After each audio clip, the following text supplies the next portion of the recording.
to cling to power. Mr. Chairman, I yield back. Thank you very much. I now welcome our first witness. We're joined today by former Fox News politics editor Chris Stilwell. Bill Stepien, President Trump's former campaign manager, was subpoenaed to be here and was in Washington this morning, prepared to testify. Kevin Marino, Mr. Stepien's attorney, is here with us today. Thank you, Mr. Marino, for coming. And he has advised us that Mr. Stepien's wife went into labor this morning. Mr. Stepien unexpectedly had to travel to be with his wife, and we wish him the best. Due to the depth and rigor of our investigation, we have several hours of Mr. Stepien's testimony from when we interviewed him in February, and we will be presenting that testimony today. I'll now swear in our witness. The witness will please stand and raise his right hand. Do you swear or affirm on the penalty of perjury that the testimony you're about to give is the truth, the whole truth, and nothing but the truth? So help you God. Thank you. You may be seated. Let the record reflect the witness answered in the affirmative. I now recognize myself for questions. I want to start by showing a video that tells the story of what was going on in the Trump White House on election night in November of 2020. Do you remember where you were on the night of the election, November the 3rd? I was at the White House. You know where specifically over the course of that night you spent your time within the White House? There was an event that was organized in the residence, so I moved between the residence, a room sort of off the residence where some family members were. I take it the president was upstairs in the residence. He was upstairs. We were kind of on the first floor, so not upstairs. We were with mostly with Ivanka and her brothers and a couple other people who'd be coming in and out. Can you just describe the atmosphere? What were people expecting that night when you got to the White House? I think that there was, typically for people who show up there on election night, it's going to be a self-select, more positive environment. I think people were a little bit nervous, not knowing what was going to happen with the red wave or the red mirage as the debate was being carried out. The Fox News Decision Desk is calling Arizona for Joe Biden. That is a big get for the Biden campaign. Arizona's called. Do you remember that? I do. What do you remember happening where you were when Arizona was called? There was surprise at the call. Who was surprised? Most everyone in the room. Were you being one of them? Yes. The atmosphere, the attitude in the White House? Completely. How so? Can you describe that? Because Fox News was the first one to go out and say that. So was it anger kind of directed towards Fox News for making a call more so than like disappointment that maybe the campaign lost Arizona? All the above. So both anger and disappointment. Both disappointed with Fox and concerned that maybe our data or our numbers weren't accurate. Were you in the White House residence during the sort of past midnight into the early morning hours of November 4th?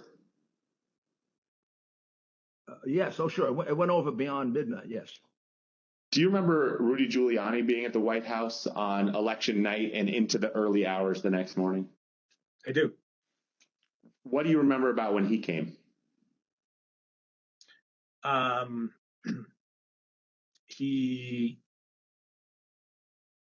was I had heard that he was upstairs in that aforementioned reception area, and was looking to talk to the president, and it was suggested instead that he come talk to several of us down off the map room.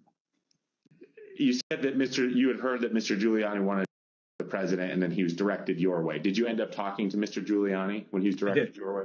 I did. What was that conversation? A lot of conversations were directed my way. A few of us, myself, Jason Miller, Justin Clark, and Mark Meadows, gathered in a room off the map room to listen to whatever Rudy presumably wanted to say to the president. Was there anyone in that conversation who, in your observation, had too much to drink? Mayor Giuliani. Tell me more about that. What was your observation about his potential intoxication during that discussion about what the president should say when he's addressed the nation on election night? And the mayor was definitely intoxicated. I do not know his level of intoxication when he spoke with the president, for example. Were you part of any discussions with the people I mentioned, Mr. Stepien, Mr. Meadows, or anyone else, about whether the president should make any sort of speech on election night? I mean, I spoke to the president. They may have been present, but President spoke to the president several times that night.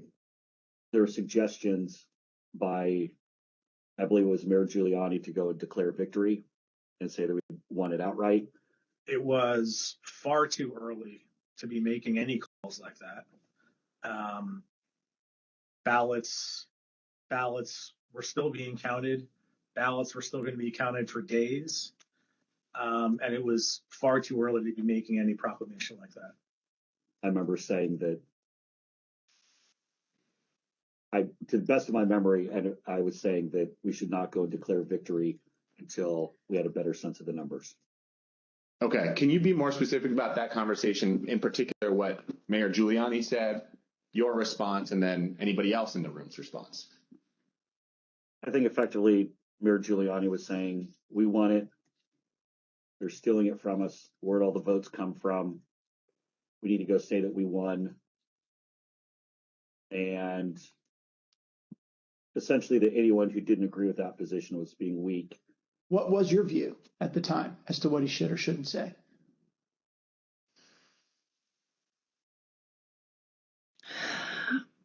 I don't know that I had a firm view as to what he should say in that circumstance. The results were still being counted. It was becoming clear that the race would not be called on election night. My belief, my recommendation was to say that votes were still being counted. It's too early to tell, too early to call the race, but we proud of the race we ran, and we think we're in good position, and we'll have more to say about this the next day or the next day whenever we had something to say. And did anybody who was a part of that conversation disagree with your message? Yes. Who was that? The president disagreed with that. I don't recall the particular words. He thought I was wrong. He told me so, and that they were gonna go he was gonna go in a different direction. This is a fraud on the American public. This is an embarrassment to our country. We were getting ready to win this election. Frankly, we did win this election. We did win this election.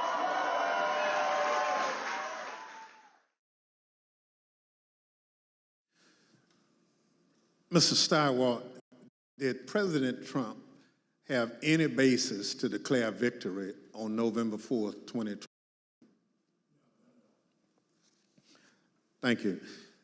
Mr. Stepien also testified that President Trump had no basis for declaring victory at that point in time.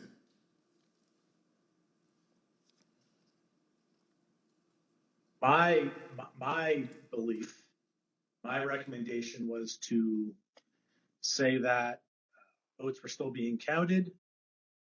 It's too early to tell, too early to call the race, but we proud of the race we ran, and we think we're in good position, and we'll have more to say about this, the next day or the next day, whenever we had something to say.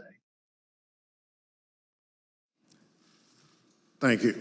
After the votes were counted, who won the presidential election of 2020? Joseph Robinette Biden Jr. of the great state of Delaware. Thank you. That's the bottom line.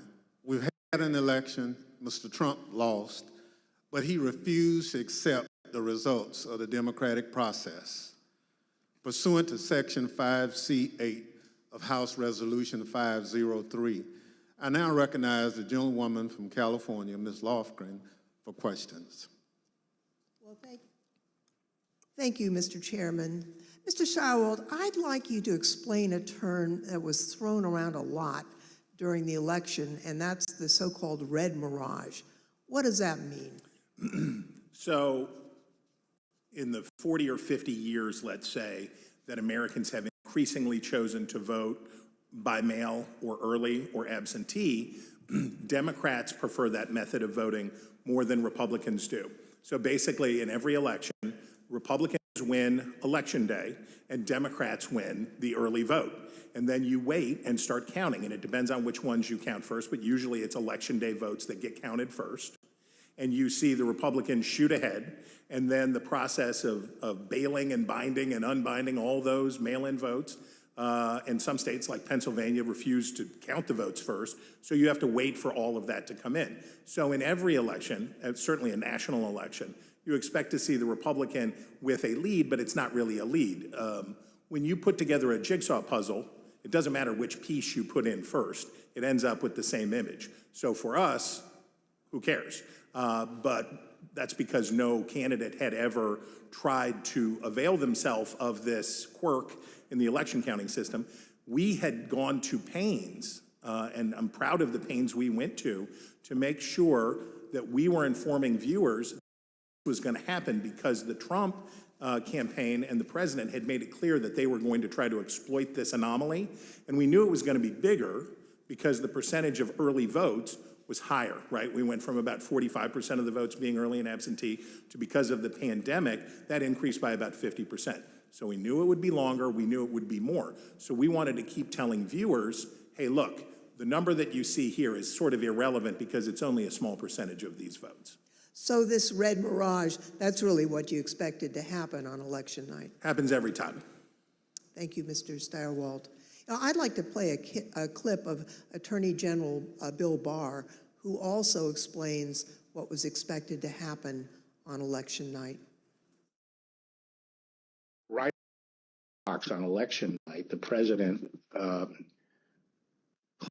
there was major fraud underway. I mean, this happened, as far as I could tell, before there was actually any potential of looking at evidence. And it seemed to be based on the dynamic that at the end of the evening, a lot of Democratic votes came in, which changed the vote counts in certain states. And that seemed to be the basis for this broad claim that there was major fraud. And I didn't think much of it because people had been talking for weeks, and everyone understood for weeks that that was going to be what happened on election night. Mr. Stepien obviously could not be with us today, and it's proper for him to be with his wife as they welcome their child. But he also had discussions with the president about the red mirage, that is, that it would be a long night and that early votes would favor him. but that lots more votes would be counted over the course of the night and the days after. So let's play clip 1 from our interview with Mr. Stepien. I recounted back to that conversation with him, in which I said, just like I said in 2016 was going to be a long night. I told him in 2020 that it was going to be a process again, as the early returns are going to be we're going to be watching the returns of ballots as they rolled in thereafter. So is it fair to say you're trying to present what you thought would be a realistic picture of what might happen over the course of that night, being election night? That night and the days that followed. Yeah, I always told the president the truth, and I think he expected that from me, and I told him it was going to be a process. It was going to be, we're going to have to wait and see how this turned out. So I just like I did in 2016, I did the same thing in 2020. So let's watch a short clip of President Trump speaking after he received that information from his campaign advisors. We want all voting to stop. We don't want to find any ballots at 4 o'clock in the morning and add them to the list. So when former President Trump said that, it contradicted what his advisors had warned would happen. We all know that mail-in ballots played an important role in the 2020 election. However, President Trump continuously discouraged mail-in voting. Mr. Stepien was so concerned about the president's position on mail-in voting that in the summer of 2020, he met with President Trump along with House Minority Leader Kevin McCarthy. Let's play clip 4.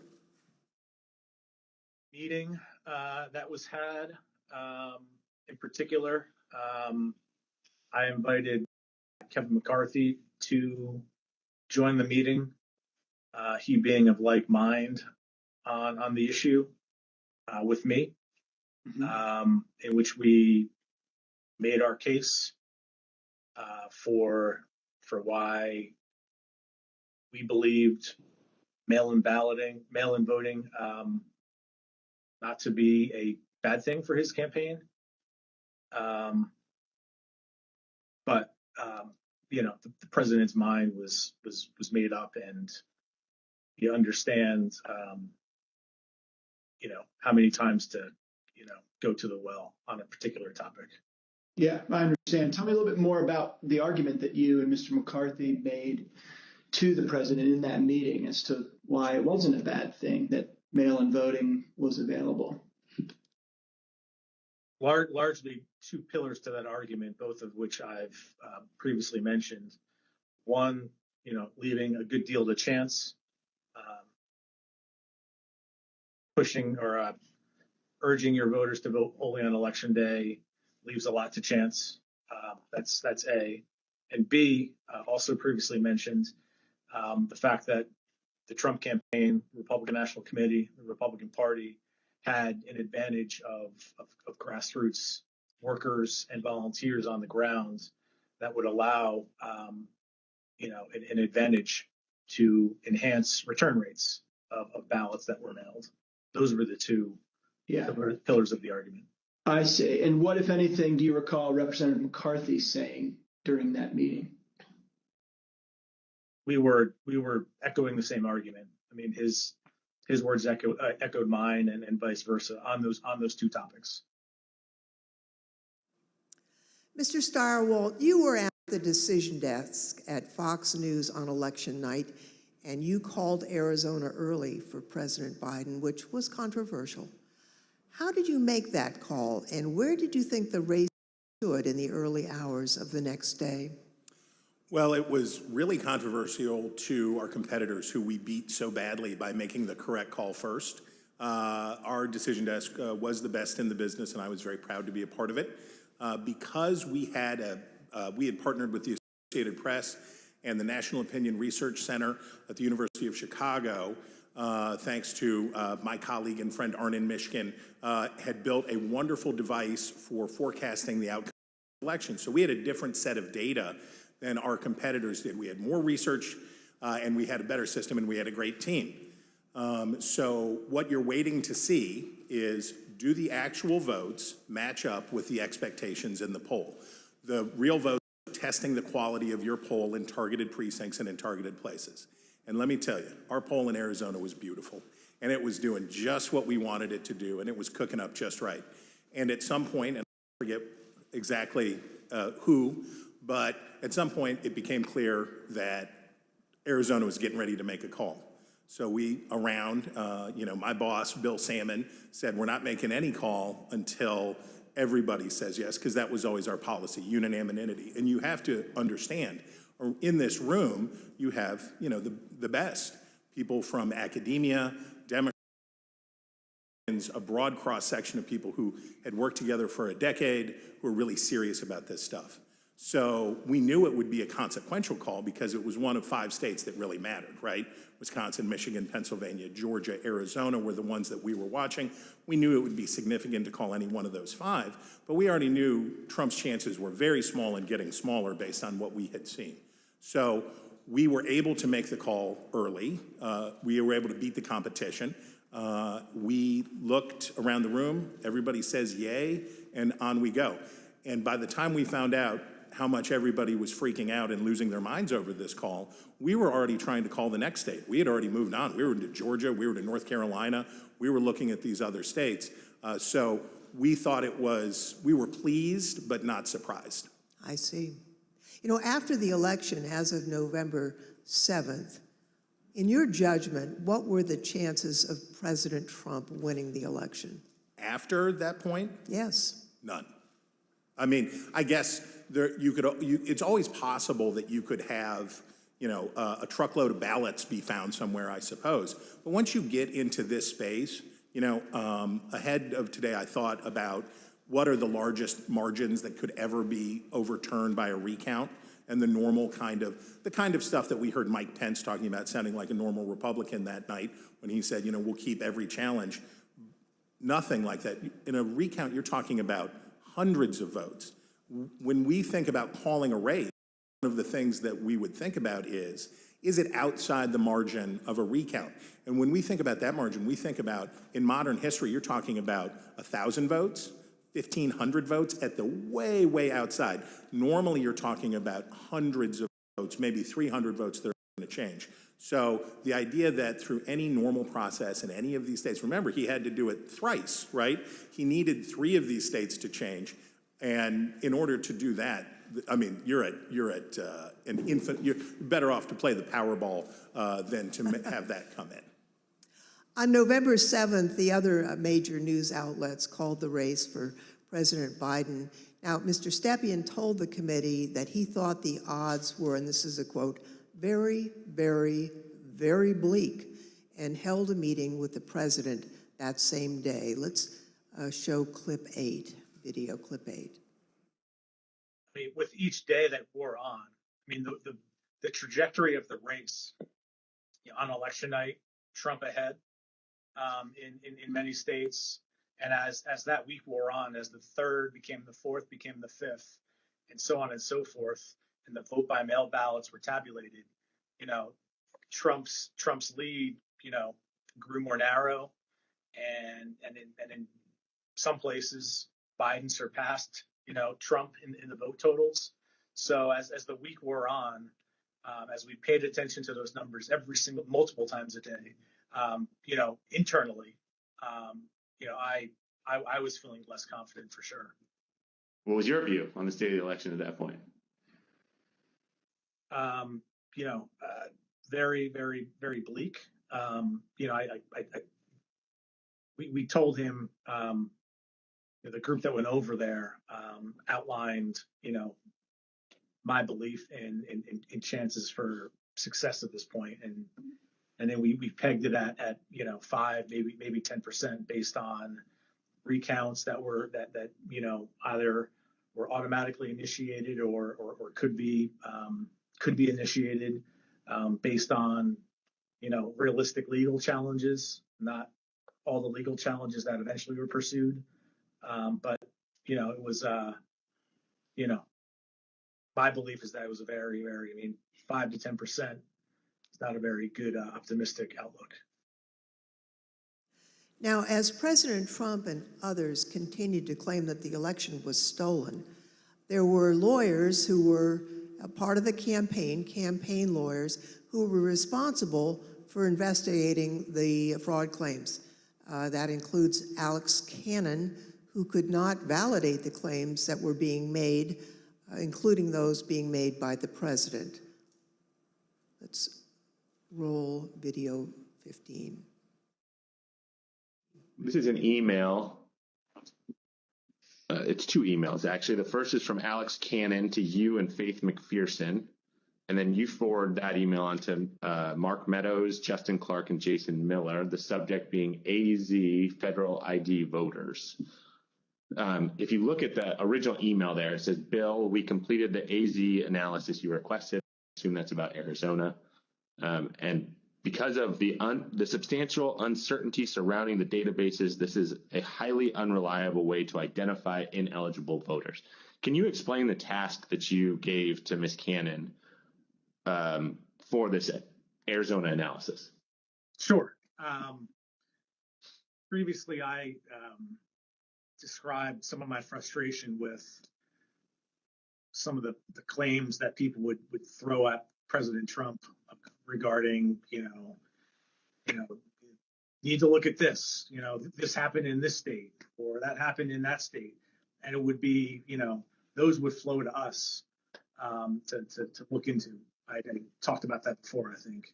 Yeah. This is an example of that. I recall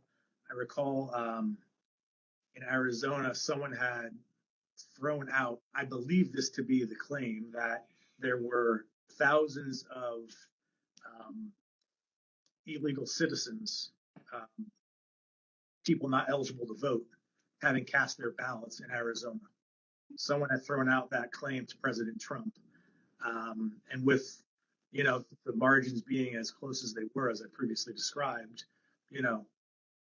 that could potentially matter. So this wild claim is thrown out, which, on its face didn't seem, realistic or possible to me. I asked Alex to look at the claim, and I haven't read this full email, but I recall the response to that. The reality of that was not illegal citizens voting in the election. I think it was like overseas voters voting in the election. So obviously, people who were eligible to vote. When these findings were passed up the chain to President Trump, he became frustrated and he replaced the campaign's legal team. Let's play clip 14. I think the president, it was during the second week where things like you displayed were occurring, where he was, growing increasingly unhappy with, his team, me less so because I was less involved at this point, but still me, growing increasingly unhappy with Justin Clark. And that kind of, paved the way for, Justin to be moved out and Mayor Julian to be moved in as the person in charge of, the legal side of the campaign and, for all intents and purposes, the campaign at that point. Now, when Mr. Stepien became campaign manager, he was the second Trump campaign manager for the 2020 race, and there were only about 115 days until Election Day. So let's play the video. I inherited a campaign that was, the day I was hired was, I believe, President Trump's low point in the 2020 daily average polling against President Biden. It was a campaign at a low point in the polls. It was structurally and fiscally deficient. There was a great deal wrong with the campaign in both of those in both of those areas. So most of my day spent fixing and I think I took over with 115 days left in the campaign. Most of my time was spent fixing the things that could be fixed with 115 days left in the campaign. Mr. Stepien has been in the campaign field for a long time, and he worked for lots of different candidates and campaigns. He testified to this committee about his concerns given the claims that Mr. Giuliani and Ms. Powell and their team were making publicly. Let's play clip 15.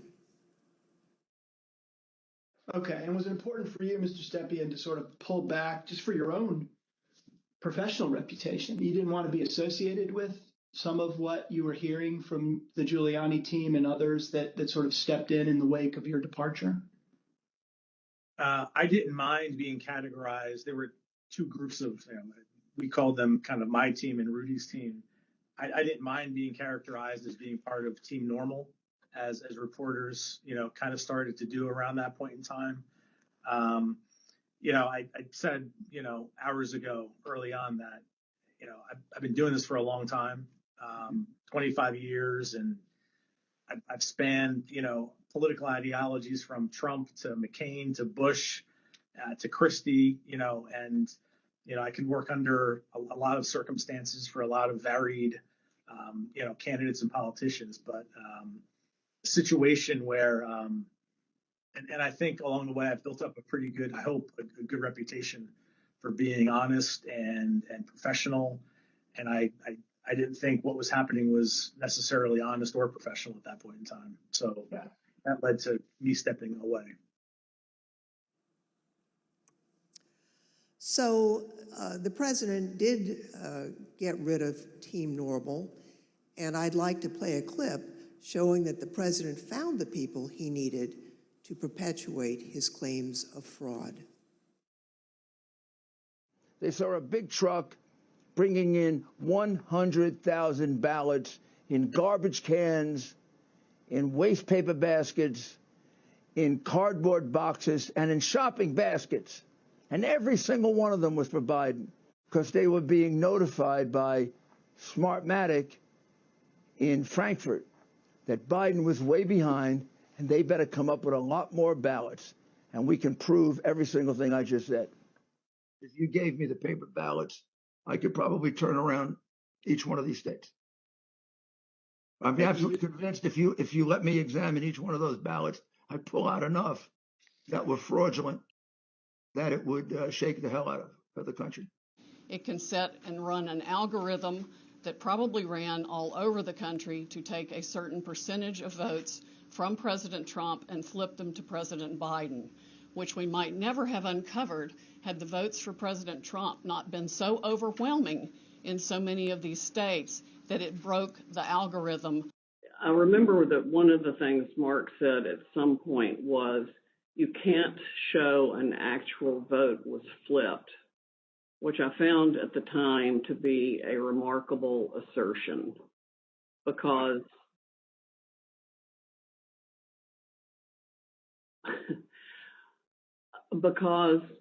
you don't have to have the gun to see the body lying on the floor bleeding out with 5 bullet holes in it was killed by a gun. What they were proposing, I thought was nuts. The theory was also completely nuts, right? I mean, there's a combination of Italians, Germans. I mean, different things have been floating around as to who was involved. I remember Hugo Chavez and the Venezuelan. She has an affidavit from somebody who says they wrote a software in and something with the Philippines, just all over the radar. Did you ever share, Mr. Kushner, your view of Mr. Giuliani? Did you ever share your perspective about him with the president?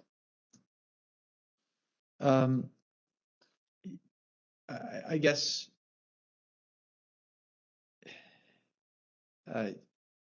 yes. Tell me what you said. Basically, not the approach I would take if I was you.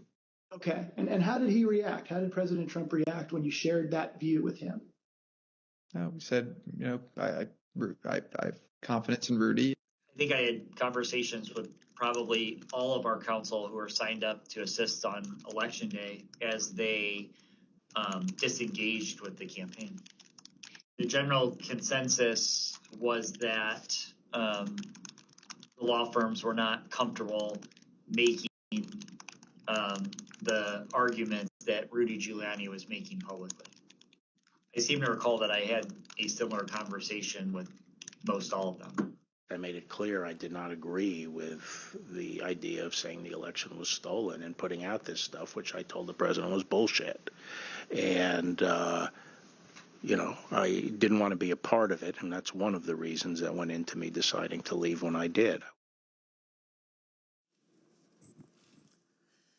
Even Sidney Powell, defending herself in a defamation lawsuit brought by Dominion Voting Systems, argued that, quote, no reasonable person would conclude that her statements were truly statements of fact. Mr. Chairman, I yield back. I thank the witness for joining us today. The first panel is now dismissed.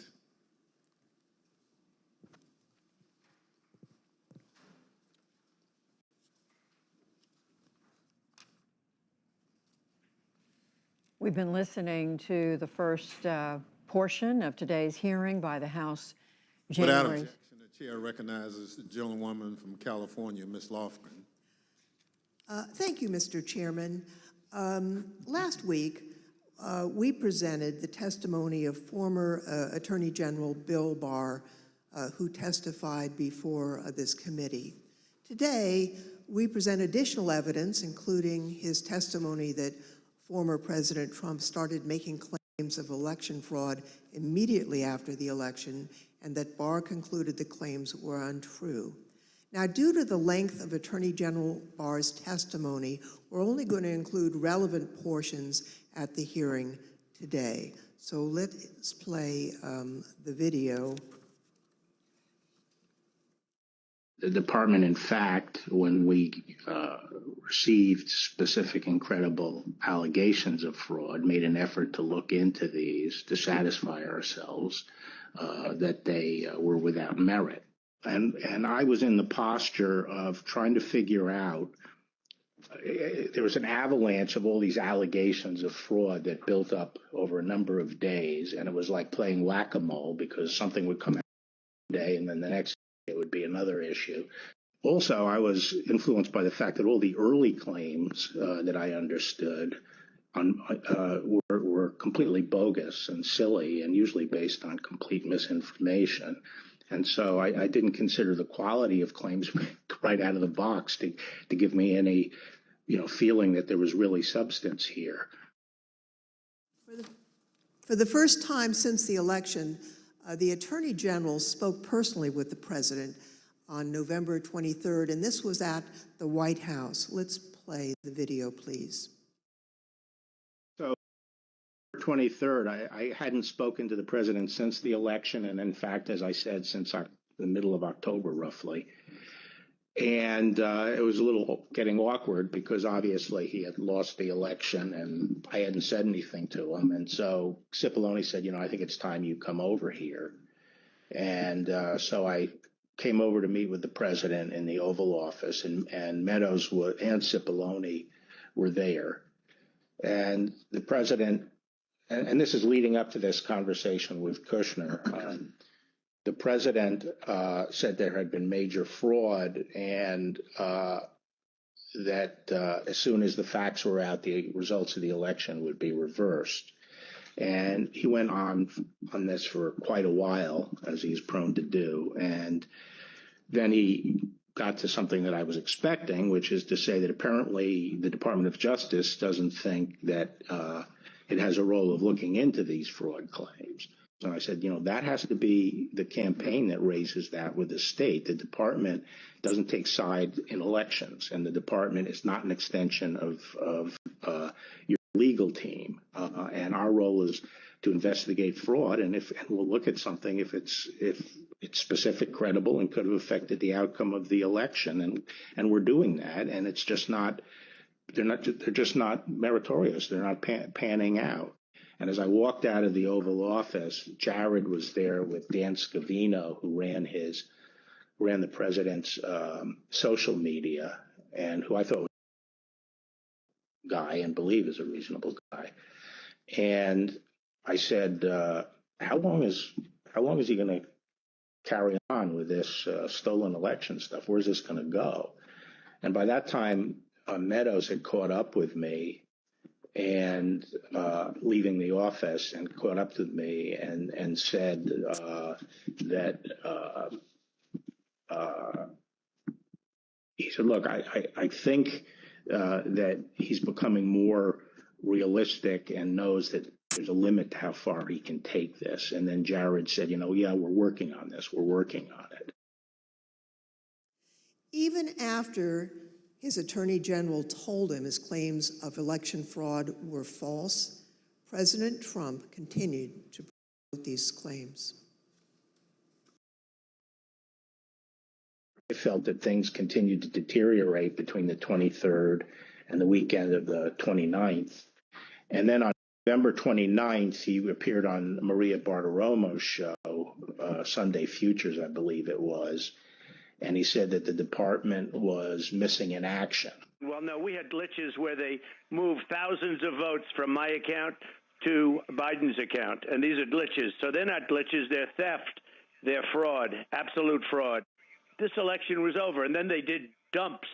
They call them dumps, big, massive dumps in Michigan and Pennsylvania and all over. How the FBI and Department of Justice, I don't know, maybe they're involved, but how people are allowed to get away from this stuff with this stuff is unbelievable.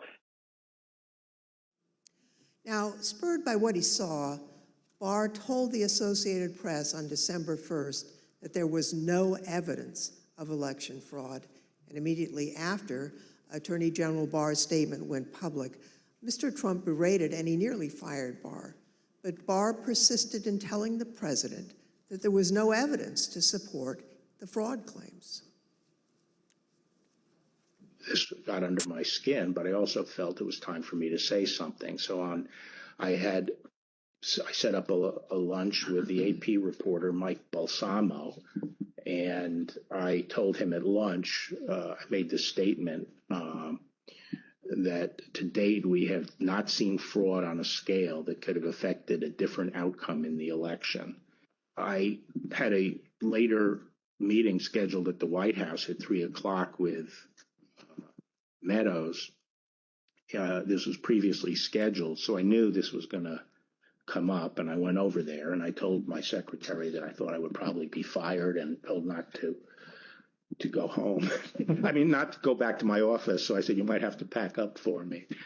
And so when I got over there, I met with the chief of staff. He said the president was angry. Really get into the issue of the fraud. And then I went up to Pat Cipollone's office and we were talking with each other. And word came down that he wanted us both to go to the Oval.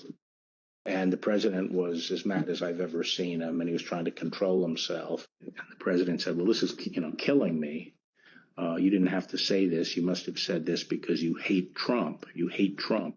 And then he raised the big vote dump, as he called it, in Detroit. And that, he said people saw boxes coming into the counting station at all hours of the morning and so forth. And I explained to him that at that point, I knew the exact number of precincts in Detroit. I think it was 630 something. I said, Mr. President, there are 630 precincts in Detroit and elsewhere in the state. They centralize the counting process, so they're not counted in each precinct. They're moved to counting stations. And so the normal process would involve boxes coming in at all different hours. So there's nothing. And I said, did anyone point out to you, did all the people complaining about it point out to you, you actually did better in Detroit than you did last time? I mean, there's no indication of fraud in Detroit.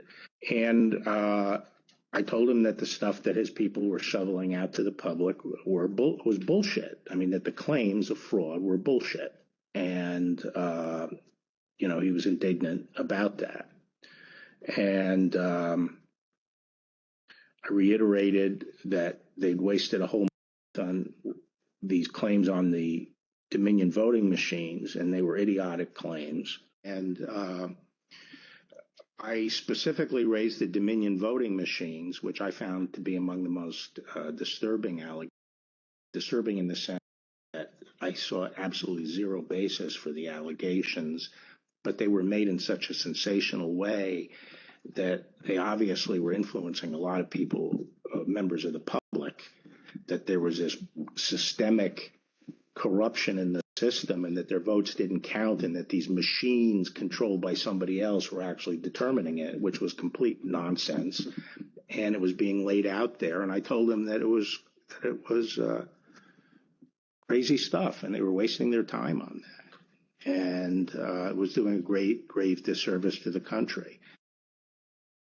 Okay, so the very next day, the president released a video rehashing some of the very same claims that his chief law enforcement officer had told him were, quote, nonsense. Here's an example. This is Michigan.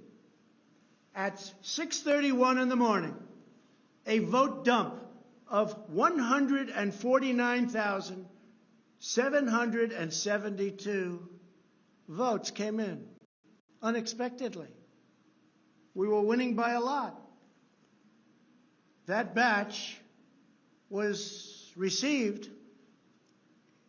in horror. We have a company that's very suspect. Its name is Dominion.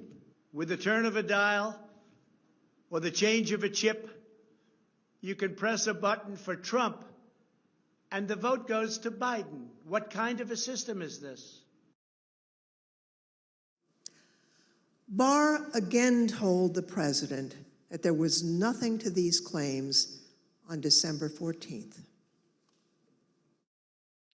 When I walked in, sat down, he went off on a monologue saying that there was now definitive evidence involving fraud through the Dominion machines. And a report had been prepared by a very reputable cybersecurity firm, which he identified as Allied Security Operations Group. And he held up the report, and then he asked that a copy of it be made for me.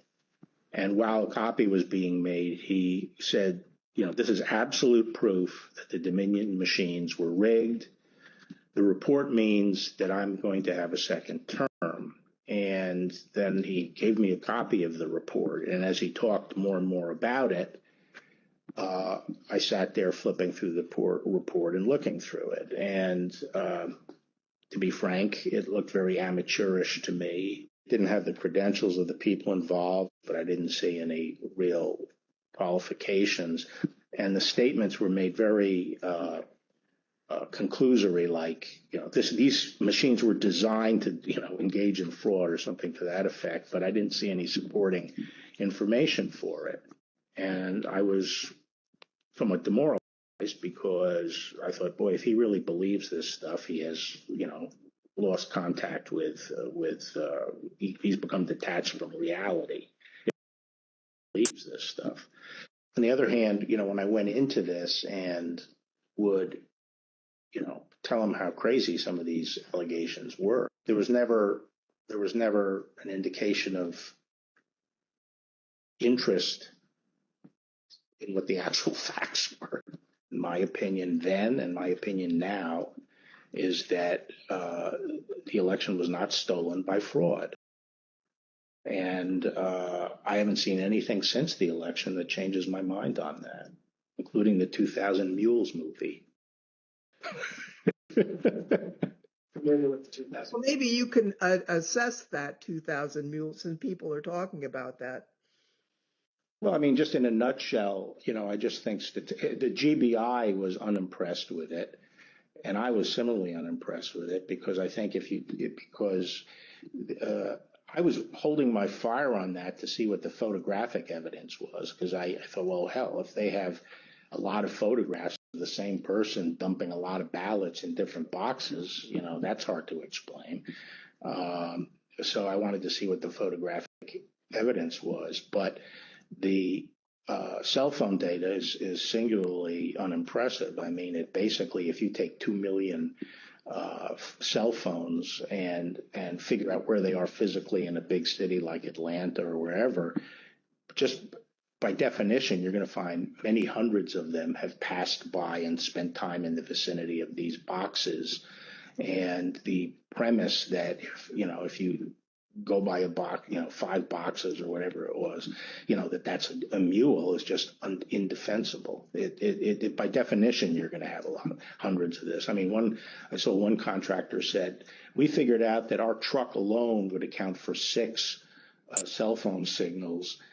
This was some kind of contractor, and our route would take us by these things on a regular basis. So but then when the movie came out, I think the photographic evidence in it was completely I mean, there was a little bit of it, but it was lacking. It didn't establish widespread illegal harvesting. The other thing is people don't understand is that it's not clear that even if you can show harvesting, that changes the results of the election. The courts are not going to throw out votes and then figure out what votes were harvested and throw them out. It's still the burden on the challenging party to show that illegal votes were cast. Votes were the result of undue influence or bribes, or there was really, the person was non compos mentis. But absent that evidence, I just didn't see courts throwing out votes anyway. I felt that before the election, it was possible to talk sense to the president.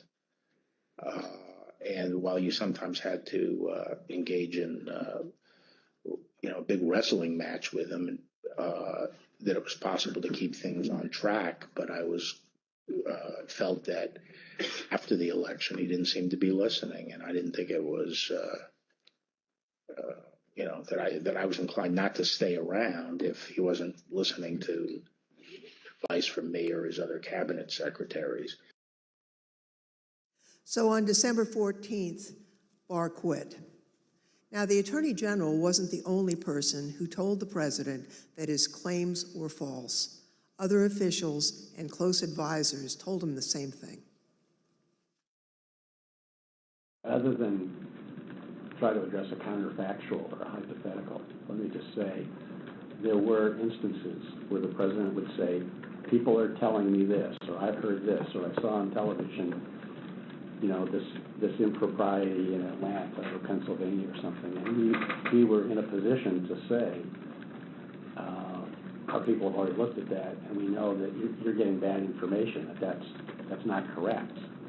It's been demonstrated to be incorrect from our point of view, and been debunked. A month and a half or so after the election day, and at that meeting, various allegations of fraud were discussed, and Eric and Pat didn't, told the group, the president included, that none of the allegations had been substantiated to the point where they could be the basis for any litigation challenge to the election. President Trump's own vice president and his top advisors also knew that there wasn't evidence to support the claims that the president was making. Anyone else other than Mr. Meadows who asked you about the status outside of your legal group, Mr. Morgan and the others you mentioned, anyone else who asked you the status of what you were finding in your assessment of it? Yes, sir. Who's that? Peter Navarro. When did you talk to Mr. Navarro? Mid-November. Around the same time as Mr. Meadows?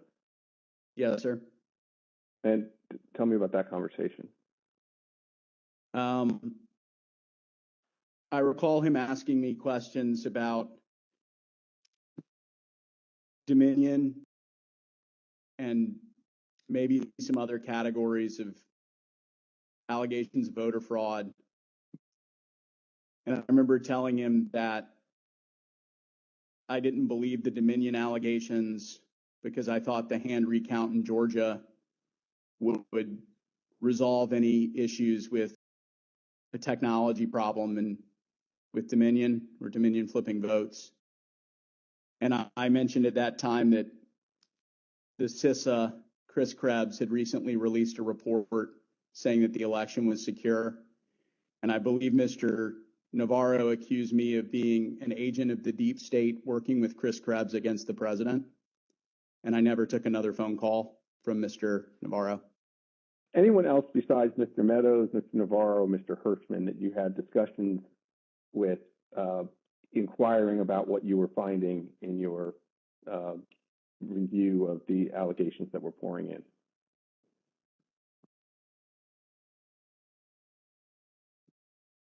I believe I had about a 15-second conversation with the vice president about it as well. When was that? During one of the visits to the White House. I don't know which one. I think it was the first one in November. I had met him briefly at the campaign, and he remembered me and saw me. And he asked what I was doing on the campaign, and I told him that, we were looking into some of the issues related to voter fraud. And he asked me, I don't remember his exact words, but he asked me if we were finding anything. And I said that I didn't believe we were finding it, or I was not personally finding anything sufficient to alter the results of the election. And he thanked me. That was our interaction. At a later hearing, you'll hear live testimony from the former acting Deputy Attorney General of the Department of Justice, Rich Donahue. But now I'd like to play a portion of his testimony. I tried to, again, put this in perspective and to try to put it in very clear terms to the president. And I said something to the effect of, sir, we've done dozens of investigations, hundreds of interviews. The major allegations are not supported by the evidence developed. We've looked at Georgia, Pennsylvania, Michigan, Nevada. We're doing our job. Much of the info you're getting is false. And then I went into, for instance, this thing from Michigan, this report about 68% error rate. Reality is it was only 0.0063% error rate, less than 1 in 15,000. So the president accepted that. He said, okay, fine, but what about the others? And again, this gets back to the point that there were so many of these allegations that when you gave him a very direct answer on one of them, he wouldn't fight us on it, but he would move to another allegation. Then I talked about a little bit about the Pennsylvania truck driver. This is another allegation that had come up. And this claim was by a truck driver who believed, perhaps honestly, that he had transported an entire tractor-trailer truck full of ballots from New York to Pennsylvania. And this was, again, out there in the public and discussed. And I essentially said, look, we looked at that allegation. We looked at both ends, both the people who load the truck and the people who unload the truck. And that allegation was not supported by the evidence. Again, he said, okay. And then he said, note, I didn't mention that one. What about the others? And I said, okay, well, with regard to Georgia, we looked at the tape, we interviewed the witnesses. There is no suitcase. The president kept fixating on this suitcase that supposedly had fraudulent ballots and that the suitcase was rolled out from under the table. And I said, no, sir, there is no suitcase. You can watch that video over and over. There is no suitcase. There is a wheeled bin where they carry the ballots, and that's just how they move ballots around that facility. There's nothing suspicious about that at all. I told him that there was no multiple scanning of the ballots. one part of that allegation was that they were taking one ballot and scanning it through 3 or 4 or 5 times to rack up votes, presumably for Vice President Biden. I told him that the video did not support that. Then he went off on double voting, the top of the next page. He said, dead people are voting. Indians are getting paid to vote. He meant people on Native American reservations. He said there's lots of fraud going on here. Told him flat out that much of the information he's getting is false and or just not supported by the evidence. We look at the allegations, but they don't pan out. Mr. Barr and his advisors were not the only ones who determined that the president's allegations regarding Dominion voting machines were false. So, Mr. Chairman, I ask unanimous consent to include in the record of this hearing reports issued by the Department of Homeland Security's Cybersecurity and Infrastructure Security Agency, otherwise known as CISA, that addressed and rejected the claims of manipulation of voting machines in the 2020 election. Without objection, so ordered.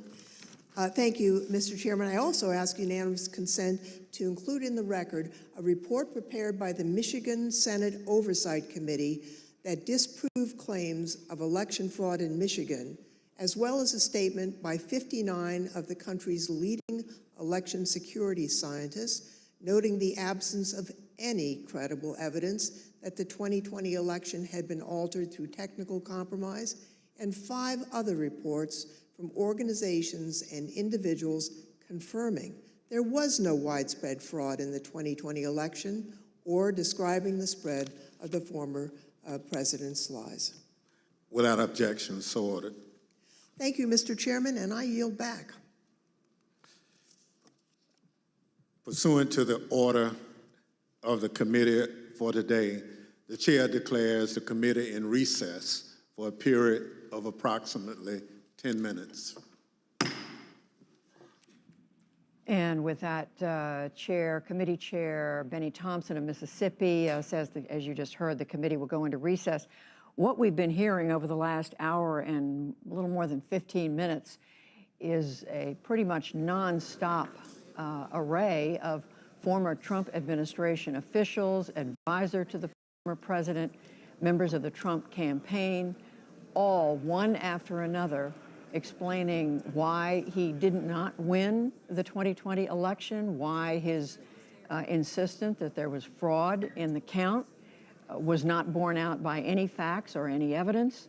And we've seen it from one campaign official, one lawyer, including the top judiciary official in the Trump administration, the head of the Justice Department, the Attorney General then, Bill Barr, who repeated what we heard in the hearing the other day, that the president's claims that the election results were fraudulent, in his words, were BS, although he said what those words are.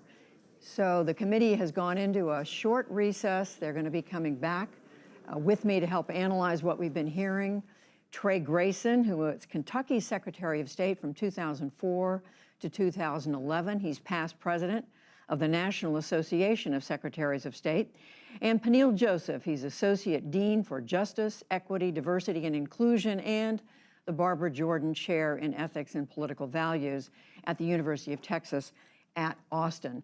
Let me just come quickly to you, Peniel Joseph, as someone who has not just looked at American history, but certainly paid close attention to what's happened since the 2020 election, and ask you what you make of this collection of evidence that a lot of it videotaped comments from these former Trump officials and advisors about the president's claims of fraud. Hi, Judy. This is truly extraordinary, the testimony that we've been listening to, and the behavior both of the president, his advisors, the attorney general. The only thing we can liken this to in the modern era would be the Watergate hearings, but we have to go back to Reconstruction to think about, allegations of voter fraud especially when we think about the way in which much of the focus was on where Black people voted. In Detroit, I love the testimony about Detroit. Atlanta, places where there was predominantly Black votes that had put Biden over the top. And that's very similar to the period of Reconstruction. We're thinking about 1865, really all the way up until Wilmington, North Carolina in 1898, and these efforts by then Democrats to say that Black Republicans were fraudulently voting in places like Georgia and Tennessee, Mississippi, Louisiana, the entire old Confederacy. So we've truly never seen anything like this. And I would say that what's extraordinary is that democracy is based on trust. And we can see that the trust has been really violated by both the former president, but that violation continues even after he's left the White House. So this is having reverberations that we're going to continue to see in this decade and into the 21st century. So this past election hasn't ended the mistrust and distrust that was sown by this idea of a big lie about the 2020 election. And we should point out, former President Trump continues to make these allegations, claims without any basis in fact that the election was stolen. Trey Grayson, as we said, former Secretary of State in Kentucky. I was struck by both the former Attorney General Bill Barr and by the former acting Deputy Attorney General Rick Donahue, who were very specific about claims of fraud that they had looked into and were simply not proven. As someone who's worked in elections as you have, what did you make of that? Well, I saw Republicans telling a Republican president that there wasn't anything there. I think you're right about the law enforcement angle to this. You know, one of the things we do in elections is we have opportunities for law enforcement to investigate, for election administrators to check math and do campaigns can ask for recounts. We do all these things to make sure that we get the right outcome. And sometimes that takes a few weeks, but it was clear that his advisors, his top advisors, after investigating and looking into real claims, realized there was nothing there, and yet the president continued to ignore that and to lie about, and searching for the next claim, and we're 2 years later and there's still nothing there, and yet he continues to talk about it. He does continue to talk about it. And I think the specifics of this are powerful. When you have, the Attorney General was talking about the precincts in Detroit. They bring the ballots to a central counting location, that's the normal process. And they looked into other incidents and other allegations around the country, and none of it was borne out. And yet the insistence continues. And I think we all strain to understand where that's coming from, Trey Grayson. Well, yeah, it's pretty clear this is a guy who's not used to taking no for an answer, but the process played out. But I thought it was also interesting, the video clip showing the president talking about fraud, in April of 2020. Right. He's already laying the groundwork for this. And, Chris Starwell talked about the red mirage and the blue shift. That was even more pronounced in this election cycle. A lot of people have learned a lot about election procedures as they dove in, and I think the good news is the system worked pretty well here, but unfortunately the former president hasn't accepted that. And Peniel Joseph, when you hear this many advisors to the president telling him something he doesn't want to hear, and he essentially rejects what they're saying one after another, I'm trying to think of a president in American history who has done something remotely like that. Well, I think you'd have to go back to Andrew Johnson, President Lincoln's successor, who was eventually impeached, the first president to be impeached. And that impeachment trial, he was found not guilty in 1868 by one vote. To go back to a president who's really disassociated from reality. But I think the larger lesson for all of us here is, again, our democracy is very vulnerable, and the threat of a stolen election is something that has now become very real. So in a lot of ways, what the Trump administration, or what President Trump did in the run-up to the January 6th assault on the Capitol, is sort of a proof of concept to attack American democracy where it's most vulnerable We know we have these partisan political divisions between red and blue states by talking about fraud, by talking about the deep state, by accusing others of taking away the votes of really predominantly white Trump voters. So these others are Black people, immigrants, people who are Muslims, people who are just un-American in Trump's mind. And this even goes back to the birther movement against former President Barack Obama, who was born in Hawaii. But millions of people now, based on polling and based on these lies, believe that President Obama was born in Kenya and thus what shouldn't have been president of the United States. So I think the lesson I take from these hearings is that we are in existential danger because we're losing trust in our democratic system and institutions. And that really is the point of people who want authoritarianism and who are anti-democratic. So in a way, even though Trump lost the election, he continues to win because he sowed these partisan divisions that continue to impact all of us. And I think figures like Bill Barr, Liz Cheney, very important in terms of saying that, look, this election was not stolen.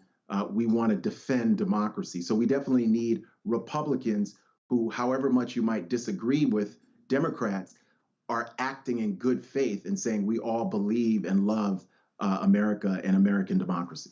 Along with Peniel Joseph and Trey Grayson, also joining me, correspondent Lisa Desjardins, who's been inside the hearing room at the Capitol. She joins me now, as does Amna Nawaz, who's been watching all this from the White House. Lisa, very interesting how the committee has chosen to use so much of the videotape testimony of these individuals, from the former Attorney General to campaign advisors, one after another. Most of the hour and 15 minutes has been spent with that video. That's right. And it's almost interesting to me that they wanted Bill Stepien, the former campaign manager, in person, because his video testimony, of course, we have to acknowledge it was edited and we haven't seen the full transcript of his testimony. But the videos that we saw from Bill Stepien today in committee was very clear and seemed like exactly what the committee was trying to stack in terms of its evidence, that there were top Trump officials, in fact, the very top, the campaign manager, advising former President Trump that, in fact, he had not won the election. He should not declare it won. Justice Department officials, experts, the top people in these matters.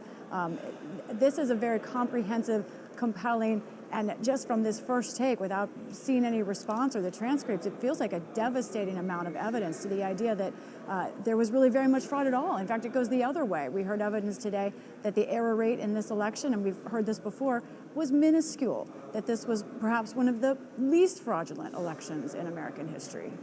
Which, of course, raises a question again, how much can the committee persuade those who've been listening to President Trump and who've accepted the arguments he's been making? Amna Nawaz, watching all this from the White House. Amna, I think President Biden's name certainly came up one time when Chris Stirewalt, the former political editor at Fox News Channel, who was fired, let go because he was one of those who made sure that Fox was announcing that when they realized that President Biden was winning Arizona, they announced it.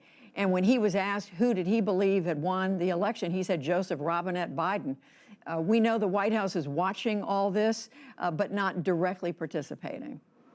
That's right, Judy. I found it notable in that hearing, Chris Stirewalt taking great professional pride in their political desk's ability to call it first and call it accurately, saying they had this beautiful Arizona poll that ended up proving true. But you're absolutely right. Here at the White House, I'm told we should not expect much commentary from them with regards to the hearings today. Of course, there is a press briefing later this afternoon with Karine Jean-Pierre, the White House press spokesperson, and I'm sure she'll be asked about some of this. But a White House source tells me on background, look, a couple of reasons hear much about this from the White House. One is just that the White House wants to make it clear this is an independent, bipartisan investigation that should move forward without any kind of injection of political messaging, and that includes from the president. Indeed, when he's been asked about this before, as he was end of last week, the president would only talk about of something like this moving forward in a thorough and credible way, mainly for the defense of our democracy. As he's always said, the attack on the Capitol that day was also an attack on our democracy. They also say that's especially important as there could be potential law enforcement action or even criminal investigations ahead, which is another reason they want to keep at a little bit of arm's distance. But they also believe, more broadly speaking, that the president's voice should not be used in this way in a sort of day-to-day commentary on the hearings as they unfold. But they do say that it could be used at what they call key moments, so that says maybe we will hear from the president about the hearings at some point, just not day-to-day commenting on what we learn. But you're absolutely right, as the panel's been talking about, sort of stunning unfolding of some of those events, particularly on election night itself. The President Trump repeatedly told again and again there was no path forward, him going out that evening and saying, frankly, we did win this election. Judy? It was just relentless. In fact, the commentary, Amna, from, as we said, from the former Attorney General, from attorneys, White House attorneys, others who were advising the campaign chairman, Bill Stepien. Here we are back. The committee's back. Order. This is Chairman Benny Thompson. I now welcome our second panel of witnesses. We're joined today by B.J. Pack, Al Smith, and Ben Ginsberg. Mr. Pack is the former United States Attorney for the Northern District of Georgia. Mr. Smith is a former city commissioner for the city of Philadelphia, where he served for more than 10 years.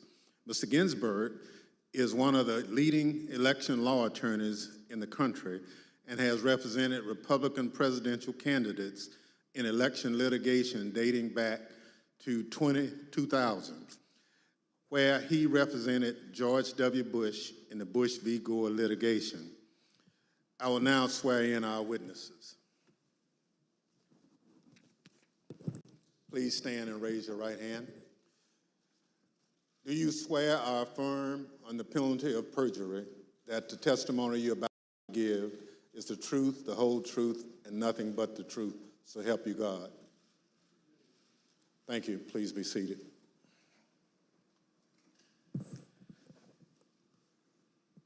Let the record reflect the witnesses answered in the affirmative. Pursuant to Section 5C8 of House Resolution 503, I now recognize the gentlewoman from California, Ms. Lofgren, for questions. Thank you, Mr. Chairman. Before the break, I think you all heard Mr. Barr and Mr. Donahue talk about the false claims that Mr. Trump and his supporters made about suitcases of fake ballots in Georgia. We have a witness here today who thoroughly investigated that issue. Mr. Pack, I want to thank you for appearing before us today. You were appointed by President Trump to serve as a U.S. Attorney for the Northern District of Georgia, and you served from 2017 until January of 2021. You were the lead federal prosecutor there and worked for the Department of Justice under then Attorney General Bill Barr. Now, were you ever asked by Attorney General Barr to investigate claims of voter fraud in the 2020 election? And if so, what were those claims? Thank you, Congressman Lofgren. Thank you for the question. Approximately December 4th, I believe, of 2020, Attorney General Barr and I had a conversation about an unrelated case to the case at issue.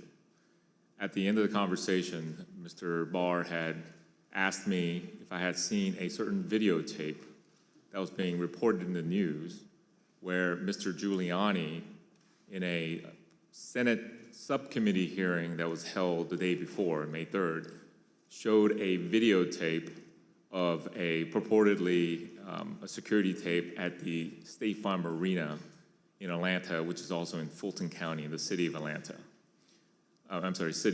Yes. At the time, Mr. Barr asked me that he had made a public statement that he had not seen any widespread election fraud that would question the outcome of the election.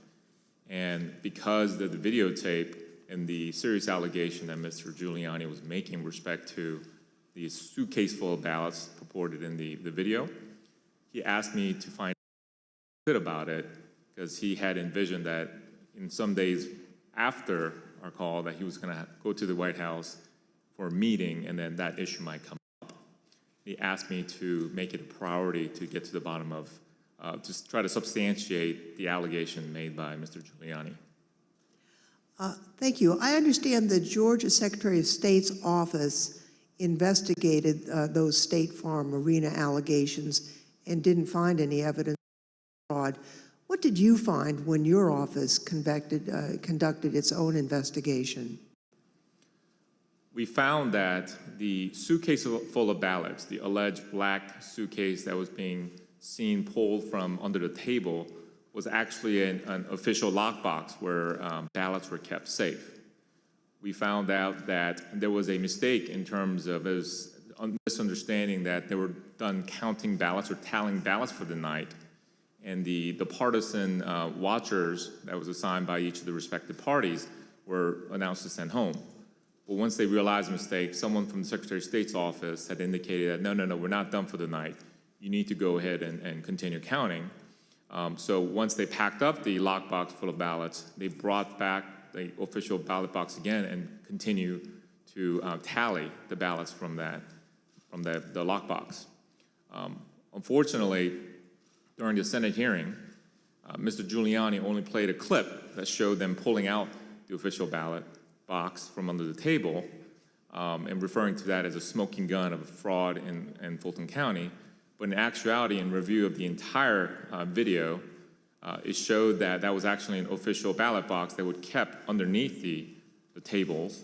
And then we saw them pack up because of the announcement that they thought they were done for the night. And then once the announcement was made that you should continue counting, they brought the ballot box out and they continued to count. The FBI interviewed the individuals that are depicted in the videos that purportedly were double, triple counting of the ballots, and determined that nothing irregular happened in the counting, and the allegations made by Mr. Giuliani were false. Thank you very much. I'd like to play again a testimony from Mr. Donahue, who appeared before the committee before today. Mr. Donahue, we talked at some length about whether or not the White House or the president was informed about the Antrim report. On the results of the investigations, the interviews that had gone on Fulton County, how would those results have been communicated to the White House, to the president? I don't know how they were initially communicated. I do know that they came up in subsequent conversations with the president, and Dag Rose and I essentially told him we looked into that, and it's just not true. Okay, so he was informed. I told the president myself that several times in several conversations, that these allegations about ballots being smuggled in a suitcase and run through the machine several times, it was not true. That we looked at the video, we interviewed the witnesses, it was not true. Mr. Pack, after you left the U.S. Attorney's Office on January 4th, 2021, did the next U.S. Attorney there, I think Mr. Trump's personal pick, Bobby Christine, did he investigate any remaining claims of fraud? And if so, did he find any evidence that supported the president's claims of voter fraud? It is my understanding that Mr. Christine continued any investigations that were pending at the time of my departure, but he was unable to find any evidence of fraud that affected the outcome of the election. So after investigating the president's and Mr. Giuliani's claims about voter fraud in Georgia, is it your view today that there was no evidence of widespread fraud sufficient to undermine confidence in the outcome of the election in Georgia? That is correct. Thank you, Mr. Pack. And I want to thank you also for the service that you've given to our country. We appreciate that. Next, I'd like to turn to President Trump's false allegations about election integrity in Philadelphia. The Attorney General discussed these allegations at some length. You know, the idea, the president has repeatedly suggested that there was some kind of outpouring of unexpected votes in inner city areas like Philadelphia as recently as January 13th when he walked off the NPR set. He was asked by the interviewer, what's your evidence of fraud? And he said more people voted in Philadelphia than there were voters. and that was absolute rubbish. The turnout in Philadelphia was in line with the state's turnout, and in fact, it was not as impressive as many suburban counties, and there was nothing strange about the Philadelphia turnout. It wasn't like there was all these unexpected votes that came out in Philadelphia. So, I think once you actually look at the votes, and then there's an obvious explanation. For example, in Pennsylvania, Trump ran weaker than the Republican ticket generally. He ran weaker than two of the state candidates. He ran weaker than the congressional delegation running for federal Congress, and he ran weaker than the Republican, I think. I haven't looked at this recently, but he generally was a weak element on the Republican ticket. So that does not suggest that the election was stolen by fraud. How about Pennsylvania and Bill McSwain? We were talking to the U.S. Attorney in Philadelphia about an alleged discrepancy between the number of absentee ballots issued and the number of ballots cast. Right. So I that was one of the big ones for a period of time. I think that was raised in Gettysburg by Giuliani or something like that, but it kept on being repeated, and I found it annoying because it didn't seem that it was right. So I called McSwain, and he got back to me. He said, no, the problem is that Mastriano threw out this number, and what he did was he mixed apples and oranges. He took the number of applications for the Republican primary, and he compared it to the number of absentee votes cast in the general election. But once you actually go and look and compare apples to apples, there's no discrepancy at all. And, that's one of the, I think at some point I covered that with the president. We have another witness here today who has detailed knowledge about the election process in Philadelphia.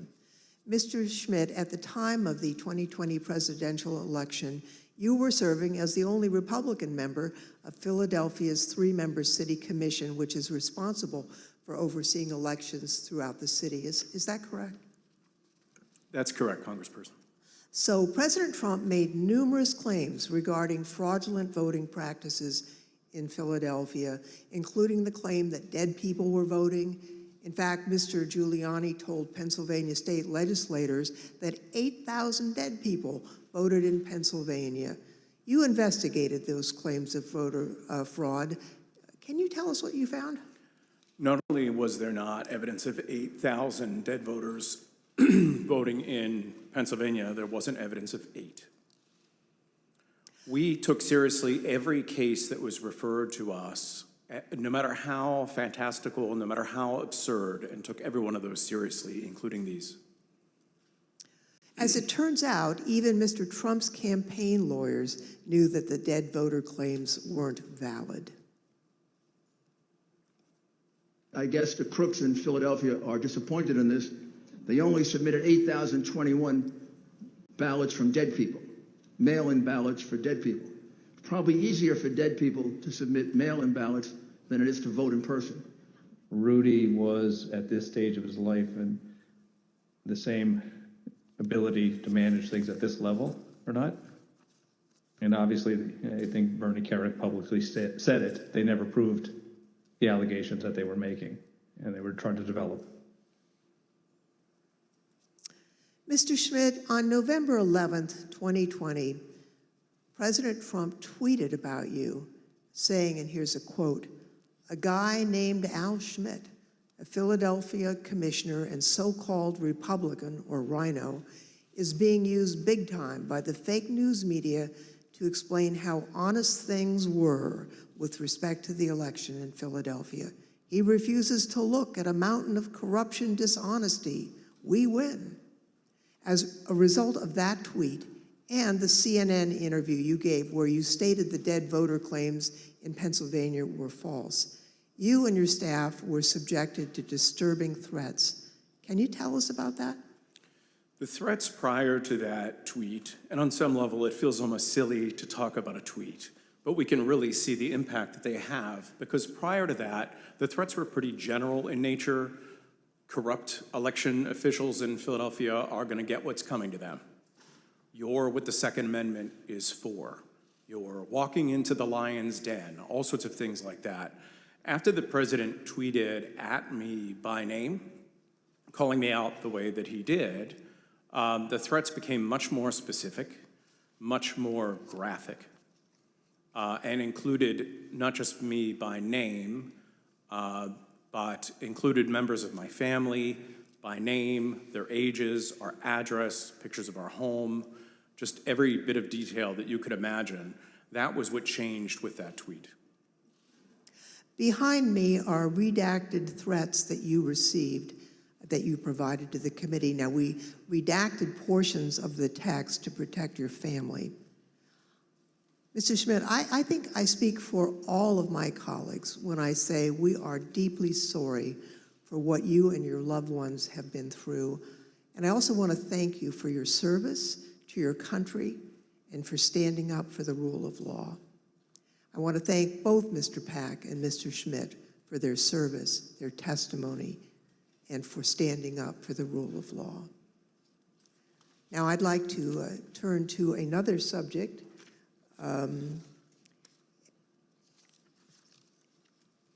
The courts in our country provide a legitimate venue for campaigns to challenge what they view as irregular election practices. Now, courts have the final say on how the law applies to those challenges.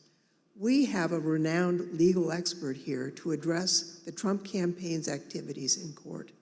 Mr. Ginsburg, you spent your entire career representing Republicans in election-related litigation. You served as the National Counsel on Republican presidential campaigns in 2000, in 2004, and in 2012. You played a key role in the 2000 Florida recount that led to the Supreme Court's decision in Bush v. Gore. You served as the co-chair of the Presidential Commission on Election Administration.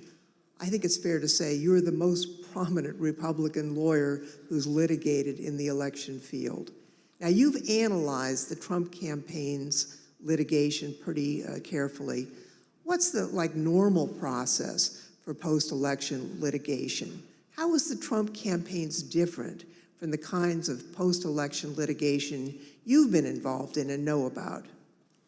In the normal course of things, any campaign on the night of the election and the days after will do a couple of different things. One is that they'll analyze precinct results to look for abnormalities in the results, and they'll send people to those precincts to ask more questions. Secondly, all campaigns will have poll watchers and poll workers and observers in the polling place. And so campaigns will talk to those people if they saw any irregularities that could cause problems in the election. Now, the Trump campaign talked pre-election about having 50,000 poll workers. So presumably, they did have eyes on the ground in all these places. And so in the normal course of things, a campaign will analyze the reports that come in. Trump campaign had a couple of basic problems, however. Number one, the 2020 election was not close. In 2000, that was 537 and close. In this election, the most narrow margin was 10,000 and something in Arizona, and you just don't make up those sorts of numbers in recounts. And when the claims of fraud and irregularities were made, you've heard very compelling testimony from Mr. Stepien, from Matt Morgan, from Alex Cannon about those claims and how they didn't believe them. And so that put the Trump campaign on sort of a process of bringing cases without the actual evidence that you have to have in which the process is designed to bring out. So are you aware of any instance in which a court found the Trump campaign's fraud claims to be credible? No, there was never that instance. In all the cases that were brought, and I've looked at the more than 60 that include more than 180 counts, and no, the simple fact is that the Trump campaign did not make its case. The Select Committee has identified 62 post-election lawsuits filed by the Trump campaign and his allies between November 4th, 2020 and January 6th, 2021. Those cases resulted in 61 losses and only a single victory, which actually didn't affect the outcome for either candidate. Despite those 61 losses, President Trump and his allies claim that the courts refused to hear them out, and as a result, they never had their day in court. Mr. Ginsburg, what do you say about the claims that Mr. Trump wasn't given an opportunity to provide the evidence they had of voter fraud? Did they have their day in court? They did have their day in court. About half of those cases that you mentioned were dismissed at the procedural stage for a lack of stating the proper people didn't bring the case, or there wasn't sufficient evidence and it got dismissed on a motion to dismiss. But in the other, there was discussion of the merits that was contained in the complaints. And in no instance did a court find that the charges of fraud were real. And it's also worth noting that even if the Trump campaign complained that it did not have its day in court, there have been post-election reviews in each of the 6 battleground states that could have made a difference. And those ranged from the somewhat farcical Cyber Ninjas case in Arizona to the Michigan Senate report that was mentioned earlier, the hand recount in Georgia that Mr. Pack addressed. And in each one of those instances, there was no credible evidence of fraud produced by the Trump campaign or his supporters. Thank you. You know, as Mr. Ginsburg has explained, there are no cases where the Trump campaign was able to convince a court that there was widespread fraud or irregularities in the 2020 election. Over and over, judges appointed by Democrats and Republicans alike directly refuted this false narrative. They called out the Trump campaign's lack of evidence for its claims, and the judges did that even in cases where they could have simply thrown out the lawsuit without writing a word. You can see behind me a few excerpts from the decisions in these 62 cases. The Trump campaign's lack of evidence was criticized by judges across the political spectrum. In Pennsylvania, a Trump-appointed judge concluded, quote, "Charges require specific allegations and proof. We have neither here." Another Trump-appointed judge warned that if cases like these succeeded, quote, "Any disappointed loser in a presidential election able to hire a team of clever lawyers could flag claimed deviations from election results and cast doubt on election results." The list goes on and on. Allegations are called, quote, "an amalgamation of theories, conjecture, and speculation." In another, strained legal arguments without merit, unsupported by evidence, derived from wholly unreliable sources, a fundamental and obvious misreading of the Constitution. The rejection of President Trump's litigation efforts was overwhelming. 22 federal judges appointed by Republican presidents, including 10 appointed by President Trump himself, and at least 24 elected or appointed Republican state judges dismissed the president's claims. At least 11 lawyers have been referred for disciplinary proceedings due to bad faith and baseless efforts to undermine the outcome of the 2020 presidential election. Rudy Giuliani had his license to practice law suspended in New York, and just this week, a newly filed complaint will potentially make his suspension from practicing law in D.C. permanent. And as we've just heard from perhaps the most preeminent Republican election lawyer in recent history, the Trump campaign's unprecedented effort to overturn its election loss in court was a deeply damaging abuse of the judicial process. As stated by U.S. District Court Judge David Carter, this was, quote, "a coup in search of a legal theory." Thank you, Mr. Chairman. I yield back. I want to thank our witnesses for joining us today. The members of the Select Committee may have additional questions for today's witnesses, and we ask that you respond expeditiously in writing to those questions. Without objection, members will be permitted 10 business days to submit statements for the record, including opening remarks and additional questions for the witnesses.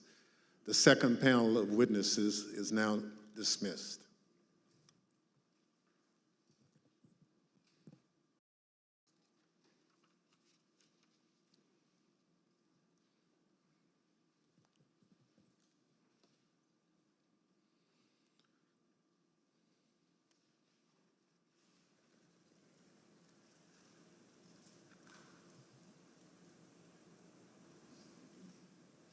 Without objection, the chair recognizes the gentlewoman from California, Ms. Lofgren, for a closing statement. Thank you, Mr. Chairman. Now that we understand the litigation efforts by President Trump and his allies, I'd like to present additional actions taken by the Trump campaign during this time. President Trump continued to push the stolen election narrative, even though he and his allies knew that their litigation efforts, making the same claim, had failed. Now, it's worth pointing out that litigation generally does not continue past the safe harbor date of December 14th. But the fact that this litigation went on, well, that decision makes more sense when you consider the Trump campaign's fundraising tactics. Because if the litigation had stopped on December 14th, there would have been no fight to defend the election and no clear path to continue to raise millions of dollars. Mr. Chairman, at this time, I'd ask for unanimous consent to include in the record a video presentation describing how President Trump used the lies he told to raise millions of dollars from the American people. These fundraising schemes were also part of the effort to disseminate the false claims of election fraud. Without objection, so My name is Amanda Wick, and I'm Senior Investigative Counsel with the House Select Committee to investigate the January 6th attack on the United States Capitol. Between Election Day and January 6th, the Trump campaign sent millions of fundraising emails to Trump supporters, sometimes as many as 25 a day. The emails claimed the, quote, left-wing mob was undermining the election, implored supporters to, quote, step up to protect the integrity of the election, and encouraged them to, quote, fight back. But as the Select Committee has demonstrated, the Trump campaign knew these claims of voter fraud were false, yet they continued to barrage small-dollar donors with emails, encouraging them to donate to something called the Official Election Defense Fund. The Select Committee discovered no such fund existed. I don't believe there is actually a fund called the Election Defense Fund. Is it fair to say the Election Defense Fund was another, I think we called it a marketing tactic? Yes. And tell us about these funds as marketing tactics. Just a topic matter where money could potentially go to be, how money could potentially be used. The claims that the election was stolen were so successful, President Trump and his allies raised $250 million, nearly $100 million in the first week after the election. On November 9th, 2020, President Trump created a separate entity called the Save America PAC. Most of the money raised went to this newly created PAC, not to election-related litigation. The Select Committee discovered that the Save America PAC made millions of dollars of contributions to pro-Trump organizations, including $1 million to Trump Chief of Staff Mark Meadows' charitable foundation, $1 million to the America First Policy Institute, a conservative organization which employs several former Trump administration officials, $204,857 to the Trump Hotel Collection, and over $5 million to Event Strategies, Inc., the company that ran President Trump's January 6th rally on the Ellipse. All of us here today do not want to see our election victory stolen by emboldened radical left Democrats, which is what they're doing. The evidence developed by the Select Committee highlights how the Trump campaign aggressively pushed false election claims to fundraise, telling supporters it would be used to fight voter fraud that did not exist. The emails continued through January 6th, even as President Trump spoke on the Ellipse. 30 minutes after the last fundraising email was sent, the Capitol was breached.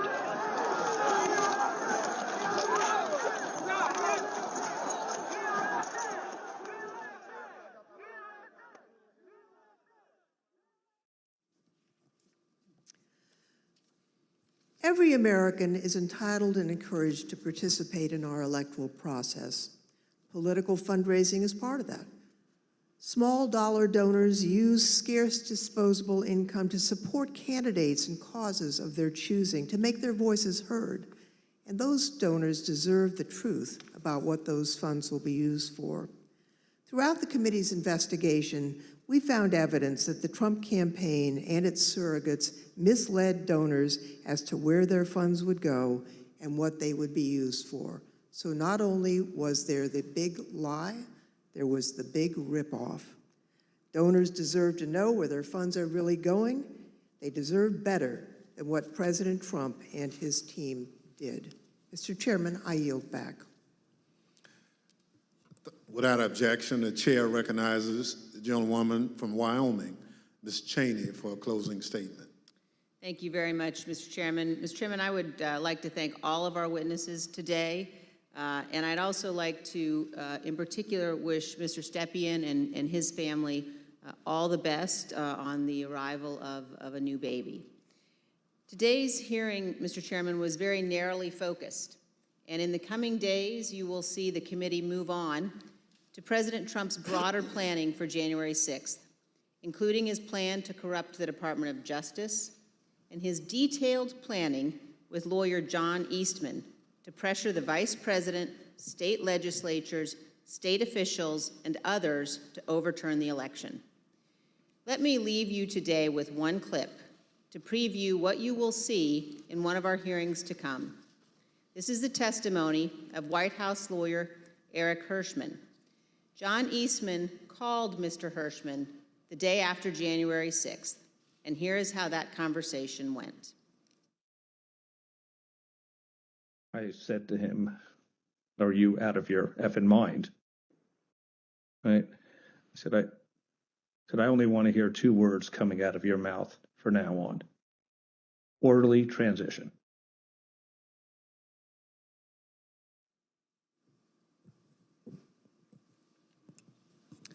Thank you, Mr. Chairman. I yield back.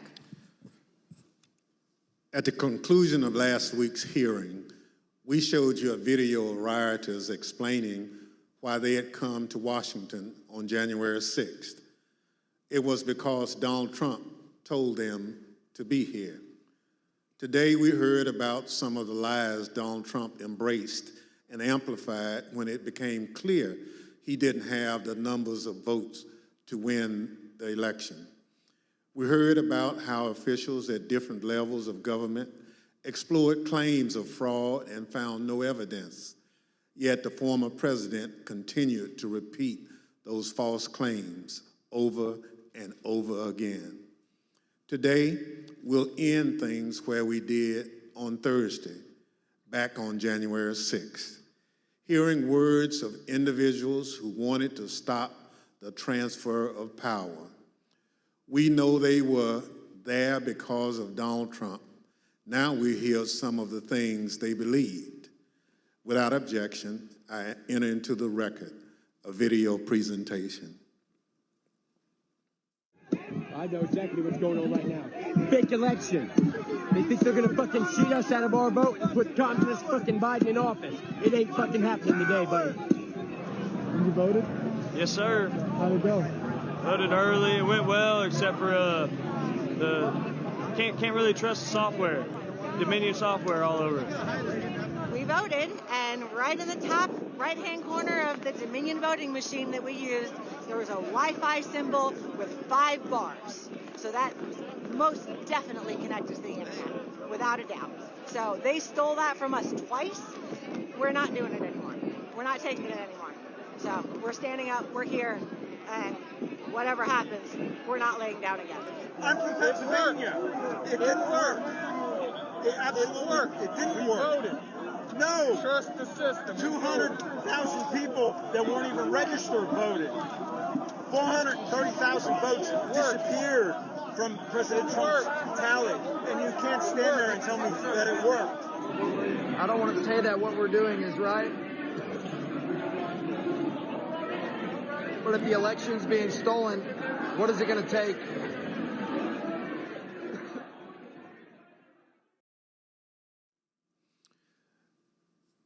The chair requests those in the hearing room remain seated until the Capitol Police have escorted members from the room. Without objection, the committee stands adjourned.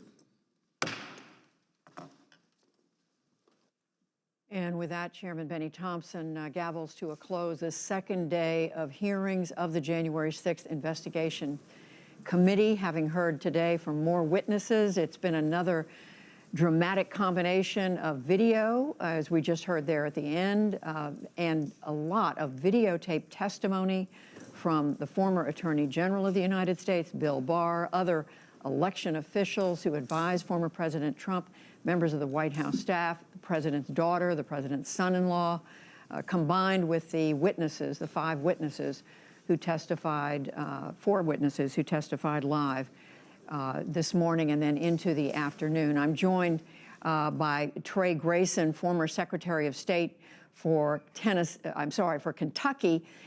Trey Grayson, as someone who has overseen the election process, I have to tell you, I was struck in particular by the testimony of the former Philadelphia City Commissioner, Al Schmidt, who, because he did not come up with the results the Trump campaign wanted, because former President Trump wanted, he was subjected to the kinds of threats we just don't want to think about could happen in this country against election officials. That's absolutely right. And I'm going to forgive the almost Tennessee slip there, Judy. And it's really unfortunate. So many election officials at the local level, like Al, Secretary of States like Brad Raffensperger in Georgia and Jocelyn Benson, have gotten death threats. And we're starting to see some of our experts, longstanding election administrators, either leave the field or contemplate leaving the field. And these are the folks upon whom we depend to run these elections. And that's something that is unfortunately, it's a legacy of the 2020 election and its aftermath, and it's continuing to this day. What did you listened to one official after another, Trey Grayson, say that they pushed back, they told then President Trump there was no evidence of fraud. Was there, and then we heard the 61 out of 62 legal cases, every one of them was rejected except for one. We heard there was a partial victory, but it in no way would have affected the outcome of the election. Again, we strain to understand what is at the basis of this continuing insistence on the part of the former president and his supporters that the election was stolen. Well, it's a belief in the man who's been making the point, for the last couple of years, in President Trump. His advisors told him this wasn't the case. His lawyers, judges, the courts, the voters, the election administrators. Seeing his Republican advisors, that some of the top Republicans out there telling him no. Ben Ginsburg, one of the preeminent elections attorney in the Republican Party before his retirement, talking about how this legal process works. I mean, we gave it a chance to play out, to look for things. Was it a perfect election? Of course not. There are obviously some flaws, and there were mistakes here and there are probably some illegally cast votes. That happens in every election.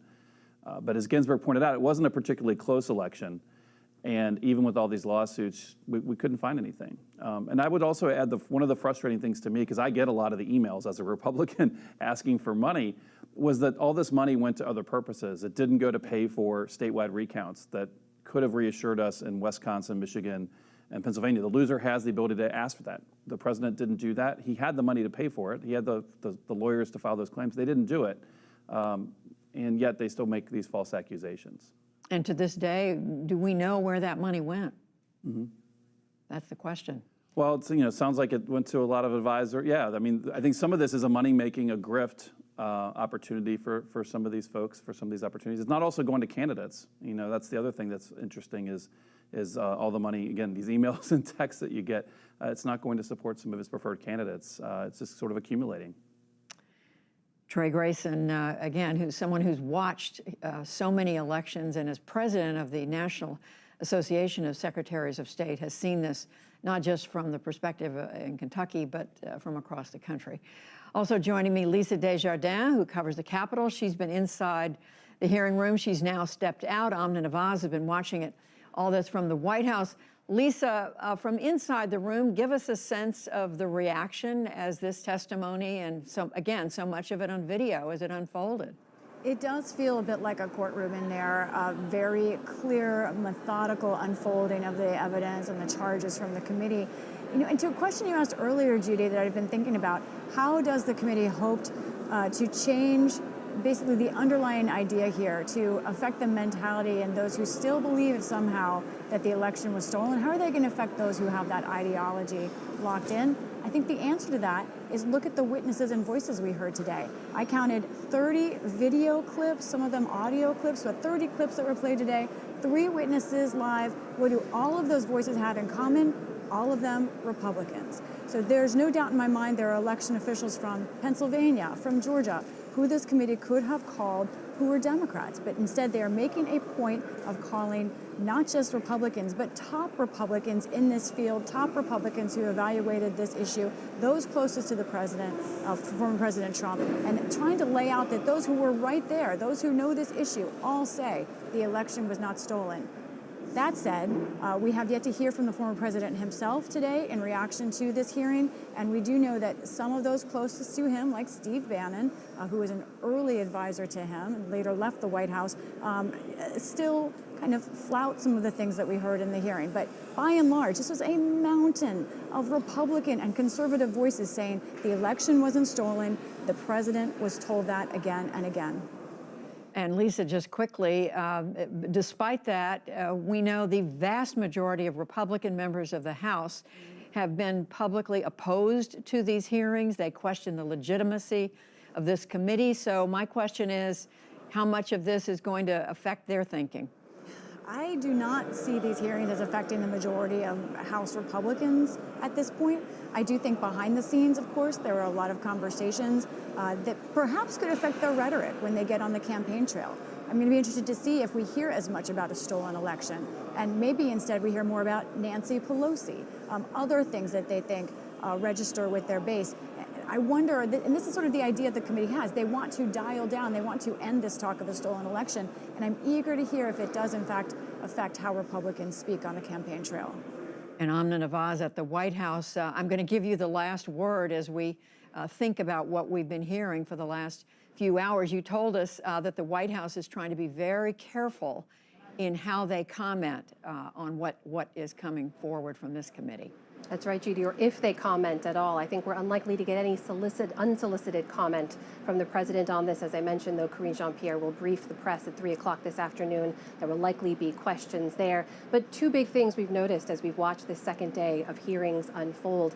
One, I think if you look at the mountain of comments made there by Attorney General Bill Barr, then Attorney General Bill Barr, in those interviews, I noted down some of the words he used in referring to those continued claims of voter fraud and the allegations being made by then President Trump. He said it was BS. He called it crazy. He said he was detached from reality. He said he was frustrated the president wasn't listening to him and resigned in part because of the president's refusal to listen to him. Out of curiosity, I went back and read his resignation letter from December of that year. And in the first couple of lines, he himself says, I'm also noting here that the investigations by the Department of Justice into those allegations of voter fraud will continue. So it does actually raise some questions, I think, about what we're hearing from some of the testimony and the interview clips being shared by the committee here, and maybe some of the fuller conversations being had behind the scenes with those closest to then President Trump. The other thing I'll note is to pick up on a point made earlier about threats to election officials. As we've seen, there's been a surge in those since the 2020 election. And it takes me back to polls just earlier this year in late March conducted by Pew and others who asked local and state election officials, what have you been facing? And the numbers are alarming in terms of how many have been facing firsthand threats at the local level. More than a third said that they knew someone who had left their job specifically because of threats. And when they were asked what was behind those threats, what was fueling those threats, they answered unequivocally, it was this big lie. This idea that the election was somehow illegitimate and that there was voter fraud rampant in the election. So it speaks to, I think, the potency of that lie this committee is now looking into and seeing how it led up to the events on January 6th. Judy? The potency of the lie, it's so telling. Amna Nawaz. At the White House, Lisa Desjardins. At the Capitol, Trey Grayson, former Secretary of State for the great state of Kentucky. Thank you very much for joining us, all 3 of you. That does conclude our coverage of this second day of public hearings on the January 6th attack. The next hearing scheduled for this Wednesday, June the 15th, that will also begin at 10 a.m. We will have live coverage here on PBS, on air, and online. And you can follow developments surrounding this and other news on our website. That's pbs.org/newshour. And we'll have a full wrap-up of the hearings on tonight's NewsHour.